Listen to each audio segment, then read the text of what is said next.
Learning unit number 4, which is on emotional intelligence and patient safety. We're also going to do a bit of a review about the CPPS exam. So in learning unit number 4, we have learning activities and outcomes, and we're going to see how emotional intelligence can really offer us a novel approach for addressing the ongoing patient safety crisis in the United States. That's according to our author of our textbooks. And our healthcare culture has been one of denial and repression for both physicians and nurses, which has led to burnout. And that's one of the physicians who is going to be interviewed in a podcast that we're listening to this week. We know that changing culture can be hard, but yet it can have the biggest impact on improving patient safety. So again, we're looking at enhancing the emotional intelligence of all healthcare workers. And we know that that can have a significant impact on the clinical culture elements that undermine patient safety.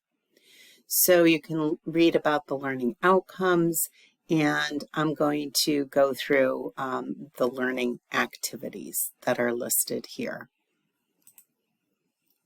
So you're watching this video, and you're going to be reading chapter 13 of your text. And please note how the information on pages 160 to 161 really is going to go along with the podcast as far as what Dr. Robert Pearl, who is being interviewed, has to say. He is also the author of a book, Uncaring, How the Culture of Medicine Kills Doctors and Patients. And he states that the culture of medicine, and I am adding the culture of nursing, has been one of denial and repression.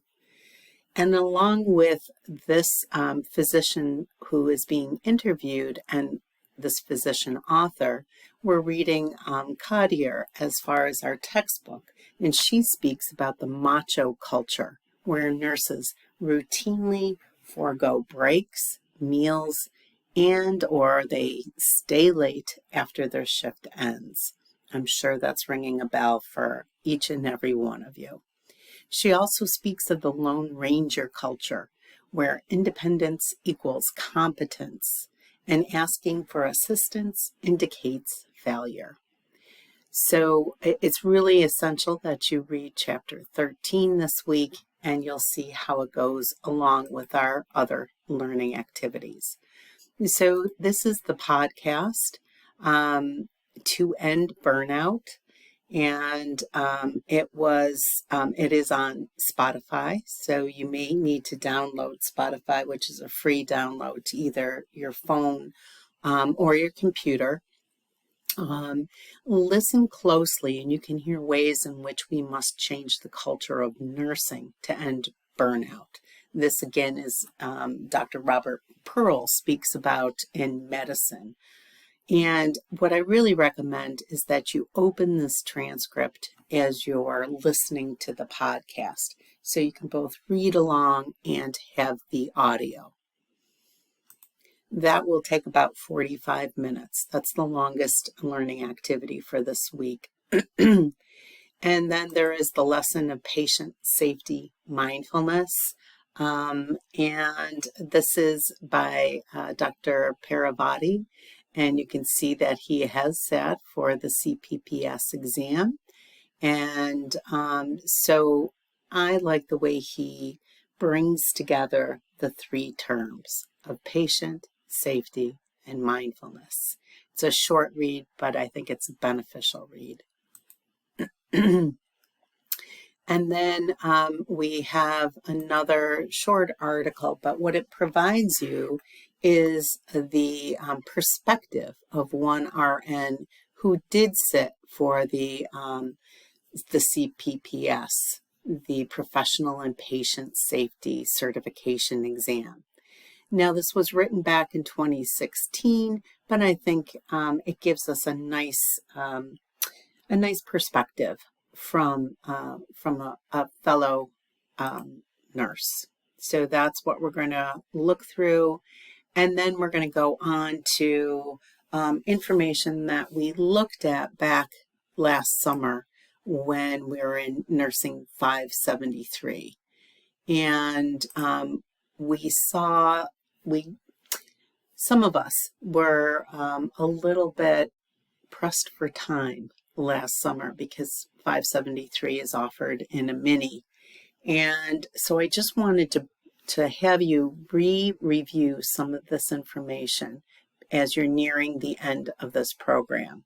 So I just wanted to share this information again with you. If you thoroughly reviewed it last summer, then you don't have to go through it again. But I do ask that as you're almost at the end of your program, that you are familiar with the certification exam and decide whether or not you're going to be taking this certificate and sitting for this certification. It is not mandatory. The cost is $449.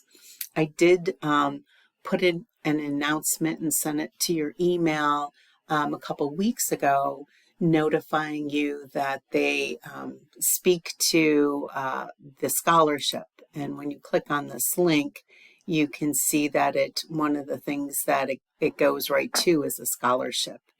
And the deadline was July 16th.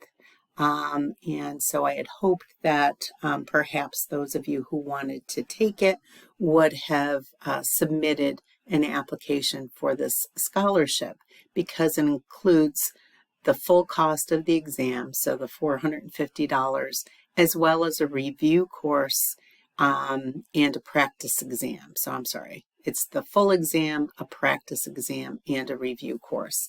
So that was a really nice scholarship. But you can read other information on the site, and I kind of outlined it here for you, what you would need to do to really get the information that you need. Number one, A and B, and that information right there that you can click on this link. And the final thing is your discussion board number 4. I kind of summarized a bit of the information from our author and from the podcast. And for this discussion board, think about the readings and the activities, and make sure that you're integrating some information from Dr. Robert Pearl that he shared in the podcast. So thinking about leadership, what behaviors, this is what you'll be writing about, what behaviors do you see in yourself or other nurse leaders that can be considered a safety breach, and why? And then what ideas do you have to address this macho culture that's prevalent in nursing leadership? As the last 2 weeks, no reply is required, but I do ask that you post by Friday evening so that it allows everybody the weekend to at least read through your colleagues' posts, even if you're not responding, which again, no reply is required. So have a great week, and we're getting nearer to the end. We have learning unit number 5, which is next week. And then we do have a learning unit number 6, but that's considered a shortened week, and it's the final course reflection. So by the end of that period of time, you're going to have had to complete all of your practicum modules and along with these learning units. Thank you very much.